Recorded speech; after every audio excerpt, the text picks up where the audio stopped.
Interruption నేనేవి Congress పార్టీని support చేయడం కోసం అడగట్లేదు, కానీ కాంగ్రెస్ పార్టీ ఇస్తామని ఆ రోజు నుంచి ఈ రోజు వరకు అంటోంది. చెప్పండి, బీజేపీ ఇస్తామని చెప్పి మోసం చేసిన తర్వాత మీరు గతంలో అనేక సార్లు తిట్టినటువంటి మాట, సార్ 2 పాచిపోయి లడ్డులు చేతిలో పెట్టారు అని చెప్పి మీతో సహా అన్ని పార్టీలు తిట్టిపోసాయి. ఇప్పటికీ ఇంకా వైఎస్ఆర్సీపీ ఆ విషయంలో కోపంగానే ఉంది. తెలుగుదేశం పార్టీ ఆల్రెడీ గతంలోనే బీజేపీతో తెగదంపులు చేసుకుంది ఆ విషయంలో. కాబట్టి ఇస్తామని చెప్పి మోసం చేసినటువంటి పార్టీ మీద కోపం ఎక్కువ ఉంటుందా, లేక ఇస్తామని ఆ రోజు నుంచి ఈ రోజు వరకు ఇంకా అదే పాట పాడుతున్నా కాంగ్రెస్ పార్టీ మీద కోపం ఎక్కువ ఉంటుందా? ఇప్పుడు జనరల్గా ఏంటంటే మారుతున్న రాజకీయ పరిణామాల దృష్ట్యా వాళ్ళ డైలాగ్ మారింది, కానీ ఇప్పుడు వైసీపీకి ఎందుకు కోపం ఉంటుందండి? వైసీపీ ఎన్నిసార్లు అడిగింది, ఎన్నిసార్లు డిమాండ్ చేసింది? అది జరగలేదే. ఢిల్లీ అనేక సందర్భంలో ముఖ్యమంత్రి గారు స్వయానికి వెళ్ళినప్పటికీ ఈ ప్రస్తావన ఏ రోజు తెచ్చిన దాఖలాలు లేవు, ఏ రోజు ప్రెస్లో చెప్పిన సందర్భం లేదు. కాబట్టి ప్రతి పార్టీ ఎప్పుడు ఎలా స్పందించింది, ఏ రకంగా ముందుకి ఆంధ్రప్రదేశ్ స్పష్టంగా పరిశీలిస్తున్నారు.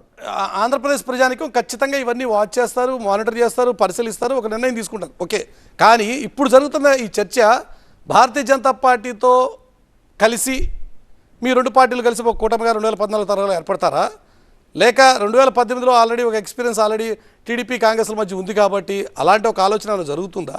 ఇవన్నీ కూడా ఖచ్చితంగా పరిగణలో తీసుకోవాల్సిన అంశాలుగా, ఇందులో ఊహాజనితమైన ప్రశ్నలు ఏం లేవుగా. అది నేను చెప్తున్నానండి, 2014 రిపీట్ అవుతుంది. ఓకే, కాకపోతే ఎందుకంటే ఇందులో 50% ఛాన్స్ ఉంది. కాదు, ఖచ్చితంగా శివశంకర్ గారు, ఇందులో 50% ఛాన్స్ ఉంది కలిసే అవకాశం. ఎందుకంటే మీరంటున్నారే తప్ప ఈ రోజుకి బీజేపీ చస్తే తెలుగుదేశంతో కలవమంటోంది. ఇప్పటికీ ఇంకా బీజేపీ అదే మాట కాదా అనేది ఇంకా క్లారిటీ రావాలి.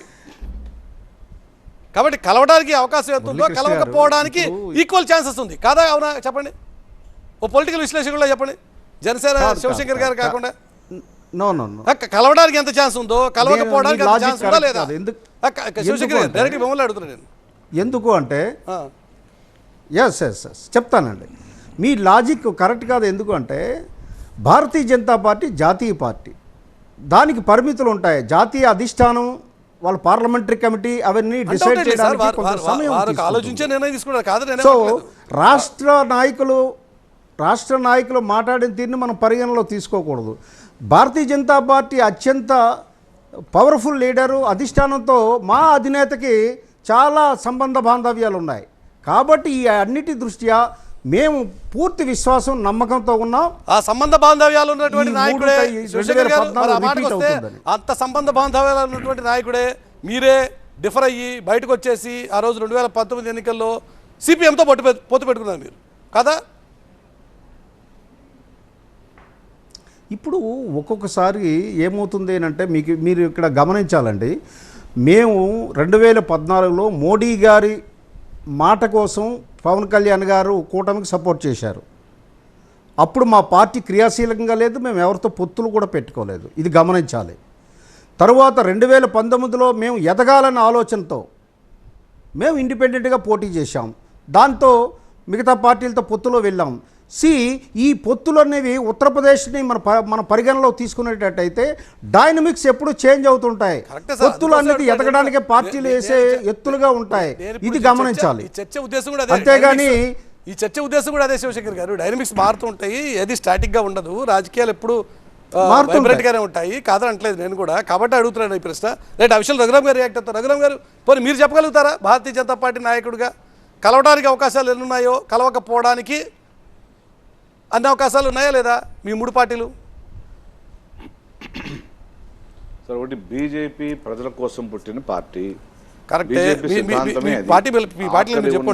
వరకు కూడా సరే అది కాబట్టే వేరే కాంగ్రెస్ పార్టీ కేవలం నాయకుల కోసము, కుటుంబాల కోసము, వాళ్ళ యొక్క అవినీతి కోసం పుట్టిన పార్టీ. చూడండి, ఇప్పుడు చిన్న ఎగ్జాంపుల్ చెప్తారు. డీకే శివకుమార్ గారు పెద్ద లీడర్ నిజంగానే, ఆయన అన్న ఎంపీ, అలా కర్ణాటకలో అన్న ఎంపీ, తమ్ముడు ఎమ్మెల్యే. తెలంగాణలో చూడండి, అన్న ఎమ్మెల్యే, తమ్ముడు ఎంపీ, అన్న ఎంపీ, తమ్ముడు ఎమ్మెల్యే. యడియూరప్ప గారు నేను అడుగుతున్న చర్చ కొడుకులేనా కర్ణాటకలో? నేను అడుగుతున్న చర్చ ఏం మాట్లాడతారు? కాదు, ఎక్కడి నుంచి భారతీయ ఎక్కడ జనతా పోతారు? పార్టీ స్వరూపం యడియూరప్ప పోవాలి, గారు యడియూరప్ప గారు భారతీయ జనతా కొడుకులేనా? పార్టీ సిద్ధాంతాలు అమిత్ షా గారు అమిత్ షా గారు ఏంటో కొడుకులేనా? కాంగ్రెస్ పార్టీ సిద్ధాంతం కేవలం చర్చ కొడుకులేనా? రాజ్నాథ్ సింగ్ కేవలం కొడుకులేనా? సార్, ఎంతమంది ఉన్నారండి మీరు? రఘురామ్ గారు BJP రఘురామ్ గారు పార్టీ ఇష్యూ డైవర్ట్ చేయండి సార్. ఏం ఇష్యూ మాట్లాడారు డైవర్ట్ చేయండి. రఘురామ్ గారు? నేను భారతీయ జనతా పార్టీ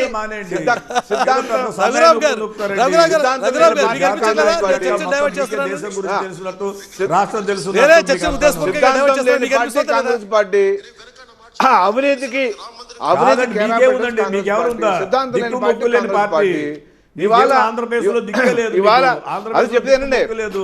ఇవాళ అవును ఆంధ్రప్రదేశ్ లో ఒక్క నిమిషం కర్ణాటకలో ఆంధ్రప్రదేశ్ లో కాంగ్రెస్ పార్టీ 40% కమిషన్. అలా కాదు 40% ఆంధ్రప్రదేశ్ సక్సెస్ఫుల్ గా రఘురామ్ గారు ఒక్క నిమిషం ఏం చెప్తారు? విషయం ఉంటే మాట్లాడండి. ఆంధ్రప్రదేశ్ కాంగ్రెస్ పార్టీ ఒక్క నిమిషం అన్నా మీకేముందో చెప్పండి. మీరు ఆంధ్రప్రదేశ్ కి ఏమైనా చేశారా? చేయగలిగారా? ఒక్క విషయం చేశారా? రుద్రాజ్ గారు కాదండి, రఘురామ్ గారు ఏం రుద్రాజ్ గారు చేయగలిగారు? రుద్రాజ్ గారు చెప్తారు.